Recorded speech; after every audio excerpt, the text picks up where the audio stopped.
Hey, Richard Himmer here. My grandmother was a 5'0", 100-pound piece of energy who could offend anyone, anywhere, anytime. She was just that gifted. She's offended about everyone I've ever known. Now, she would be appalled if she knew how many people were afraid of her. You see, she never knew, and no one had the courage to tell her. Grandma was naturally intelligent. However, what my grandma lacked was what we call emotional intelligence, or in other words, social skills. There are 5 facets within the construct of emotional intelligence. Number 1, self-awareness. Number 2, self-regulation. Number 3, self-motivation, or what we call intrinsic motivation. It's more like a lifelong learner. Number 4 is empathy. And the final one is interpersonal relationships. Another way of saying that is mutual trust and respect. So let's unzip them by going over a little bit of each construct or each facet within the emotional intelligence. So the first one is self-awareness. And I have a study or a story for you that will just make sense. It's entitled The Cookie Thief. A woman was waiting at an airport one night with several long hours before her flight. She hunted for a book at the airport shops, bought a bag of cookies, and found a place to drop. She was engrossed in her book, but happened to see that the man sitting beside her, as bold as he could be, grabbed a cookie or two from the bag in between, which she tried to ignore to avoid a scene. So she munched the cookies and watched the clock as the gutsy cookie thief diminished her stock. She was getting more irritated as the minutes ticked by, thinking, if I wasn't so nice, I'd blacken his eye. With each cookie she took, he took one too.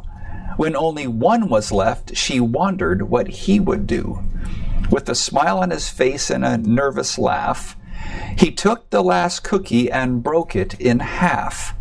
He offered her half, and as he ate the other, she snatched it from him and thought, ooh, brother, this guy has got some nerve, and he's also rude. Why, he didn't even show any gratitude. She had never known when she had been so galled, and sighed with relief when her flight was called.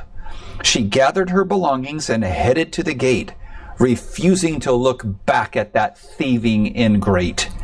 She boarded the plane and sank in her seat. Then she sought her book, which was almost complete.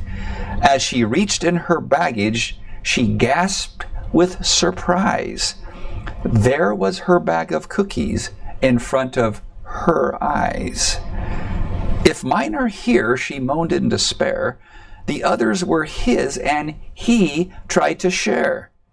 Too late to apologize, she realized with grief that she was the rude one, the ingrate, the thief.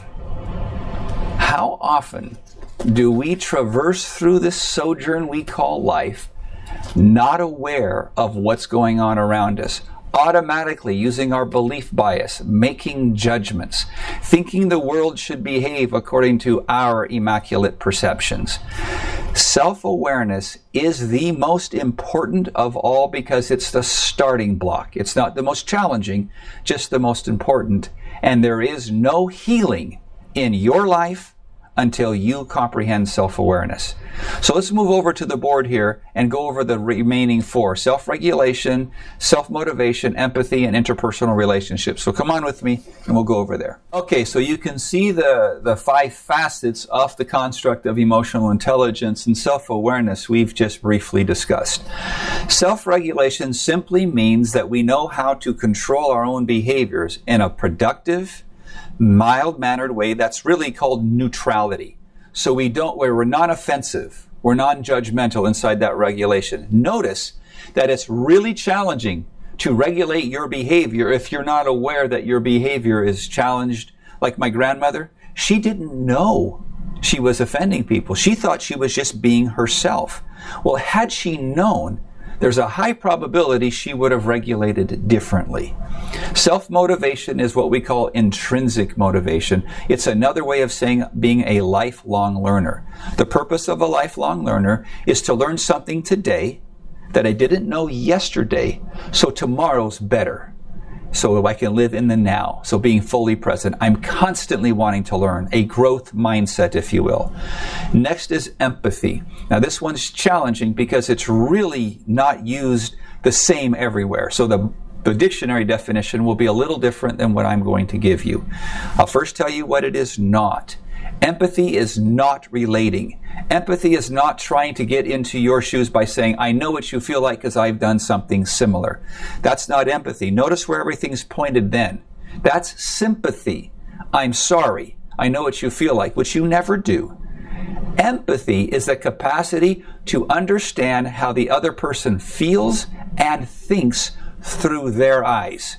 In other words, you can articulate their position. So it's correct when I say, I know what it's like for my wife to give birth to 5 boys, completely natural, no anesthetic. Why? Because I asked her.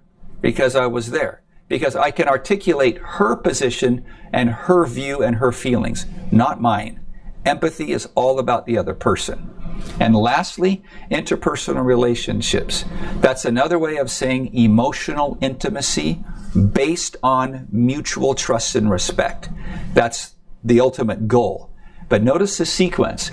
If I'm aware, I can regulate. If I'm constantly learning, I can increase my awareness.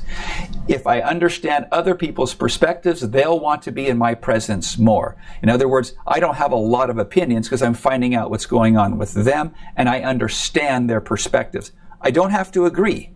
I just have to understand.